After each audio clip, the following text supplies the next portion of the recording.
Jim Irsay, owner of the Colts, has passed away, and we are giving a salute not just to the sports team, but mainly to his collection. Yeah. He is not just a guitar collector, but a purveyor of all things cool of the rock and roll universe, and a storyteller. And even with his passing, I think this collection is going to continue traveling around the country and the world and sort of spreading and sharing the love of what we're going to get into right now. So, Johnny, you excited? I'm excited. Let's talk about it. Some cool stuff. It's very cool. So, footnote before we get into it, Derek and I, we had a trip last year. We were going to go see the Jim Irsay collection and talk to all of his people. Had arranged to have his private meeting. It was great. We're flying Frontier. They somehow routed us on our way to Fort Wayne, I think, or where we were going. Indianapolis, Indianapolis, yeah. That's where we were going. Then Fort Wayne later to go see Sweetwater. We were going to Indianapolis. They routed us through Orlando. And then when we got to Orlando, the weather came in and we couldn't get out, and so the flights got canceled. Missed everything. Bummer. Frontier's got me again last weekend. 2, and I think I'm done probably. But anyway, so we missed the show, we missed the event, but we've always loved, we wanted to see the collection. I mean, there's no better collection. I don't believe that's kind of amazing. Yeah, Jim Irsay, just quickly before getting his collection, born, I think his father owned the Colts, the Baltimore Colts. Well, back in the old days. I have an old Baltimore Colts jacket before he was in Indianapolis. Okay. Which is funny because my dad, we lived in Baltimore when I was a kid for a little bit. But he was born in 1959. Young guy, honestly. I was shocked to hear that he passed. I kind of was too. It came out of nowhere. So. Yeah, I think he took over the Colts in '97, and they won the Super Bowl. Peyton Manning was on that little strange team. One of the greats. Great QBs of all time. Yeah, but let's get in this collection right now. Let's just start. Read me that first guitar there, Johnny Rob. Jimi Hendrix's 1969 Woodstock Stratocaster. Bought for $2 million. Is that one of the most iconic Stratocasters? It's got to be.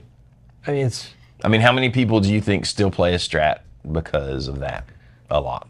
And I don't think $2 million is too much. No. For the Woodstock Strat. It's kind of amazing. Then one of the more famous concerts of mud, piss, and sexual mistakes. And it's Jimmy's.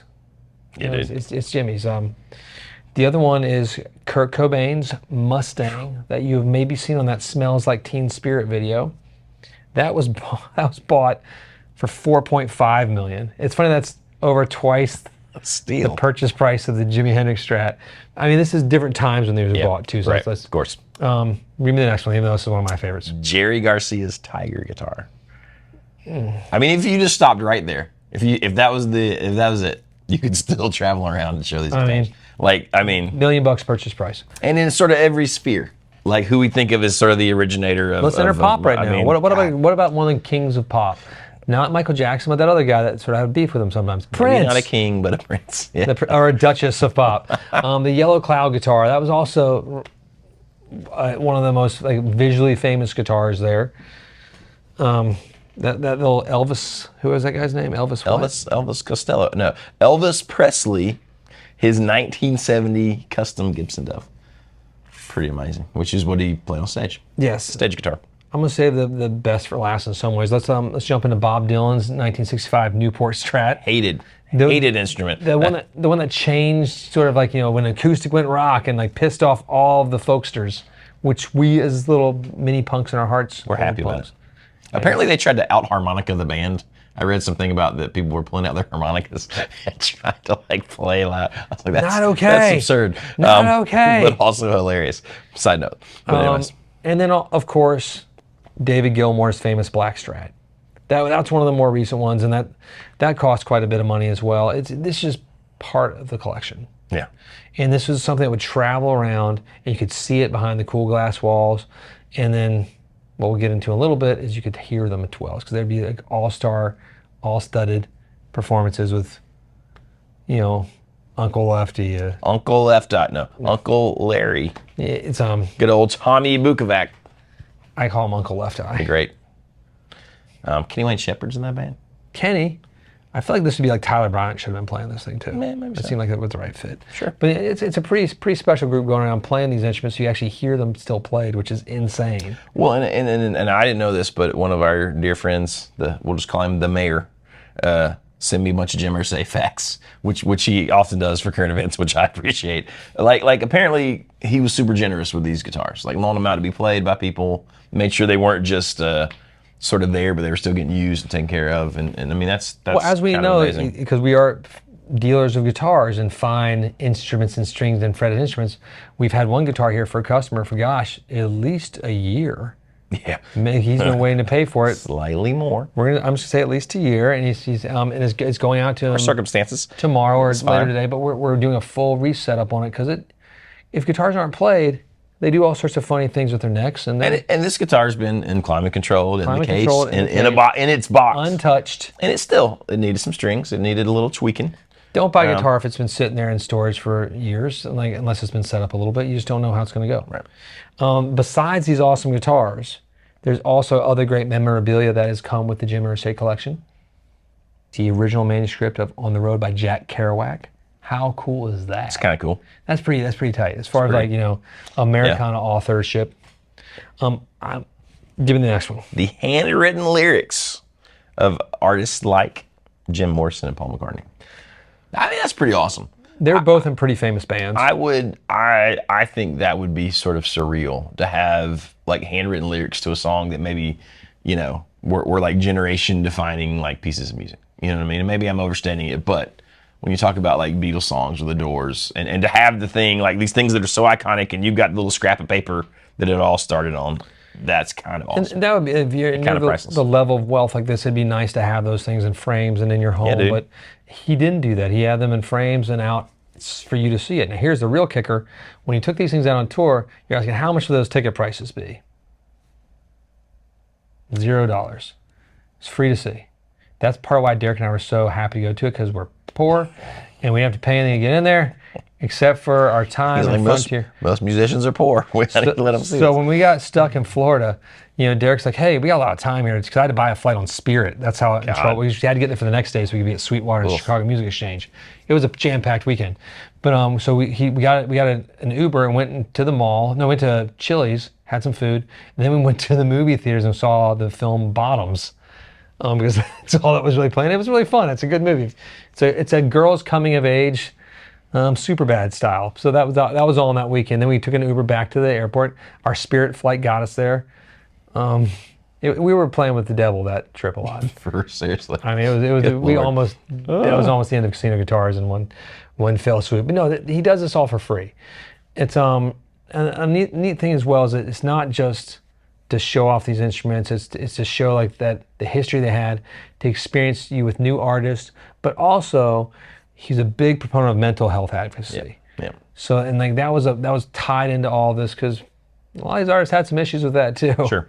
But it's pretty amazing. Like there's a whole Kicking the Stigma campaign that he launched. Right. And just trying so we can talk about it and be comfortable with it. Let's fix the problem. Let's not hide the problem. I'm of the generation, I think you are too, that like my father taught me. Hey, when you get something that really bothers you, just ball it up, shove it down there, and it stays there and it goes away. Sort of. Feeling it right now. Yeah, my dad used to make fun of therapy. Like still does, I think, religiously. Losers. No. Yeah. What are you, a woman? I'm like, oh Lord. So we just can't talk about it in my house. But no, it's a pretty. The benefactory nature of this is pretty amazing. That it was free. It was going to be like at his stadium, so everyone could come see it. And like, what a cool thing to see these instruments. It's an amazing thing to see these instruments, and it's cool to know, because sometimes you see stuff like this and you're like, God, I can't believe this rich asshole has all this stuff. So it's nice to see where obviously a rich person, but is a very decent human being by all accounts. I mean, there's this story again from the mayor where he was going to save a whale that was stranded. They were going to I don't think it panned out, but he was going to build this plane because this whale. I mean, they're just you can just find good account after good account after good account. How much did that cost him? Well, I think it would have cost him a lot, probably millions. And that's just anybody that's maybe that sort of empathetic to. No, it is not, because so many people do buy these guitars and they're hidden away and we never see them again. That's what I would do, because I'm scared and I want I wouldn't do that, but it'd be maybe. Well, but you wouldn't necessarily see it. Not everyone would see it as this these things that you want, this gift to humanity, to see these things that created, this thing we all love. What's part of the storytelling of is the continuation of seeing these tools. That's all they were to the artists, were tools to make this cool music. I remember when David Gilmour was talking about selling the guitar. That's sort of how he approached it. It was just a tool. Sold my old hammer. It's like, Yeah, somebody else can have it. It's like he's modded that thing out so many times. If that guitar came in and it wasn't David Gilmour's, it wouldn't be worth that much. Right. It was somebody's modded out, like mixtures of, or like the Edge's guitar, like a 70s Strat or something. Yeah. It'd be like, but it's the Edge's. It's fine. Right. It made, the streets have no name. That's a different ball game. No, so hats off to Jim Irsay. If you're not a fan of the Colts, doesn't matter. I'm not talking about the Indianapolis Colts. I'm talking about the real Colts, the Baltimore Colts. If you're a fan of the Baltimore Colts, as long as it's not the Ravens, it's fine. Yeah, that's not even. That's is that a major league team? It's just fun to get in trouble sometimes. The same thing. I do that with my wife all the time because she went to UK, University of Kentucky, not Kansas. The bird school doesn't count. Was that KU? But I always say, like, is that a 2-year school or a 4-year? And it really drives her nuts. She's the fancy one in the family, and so we have to dig her a little bit on that. She takes pride in her business degree from University of Kentucky. Hey. Fancy lady. But hats off. Give the Colts a little bit of love this year. Thanks, Jim and the family, for all you guys have done for music and just spreading the love of this. It's important. We really appreciate it. Click like, subscribe. Hit the bell. And peace be with you. Peace be with all the Irsay family. That's right. And all the Colts fans.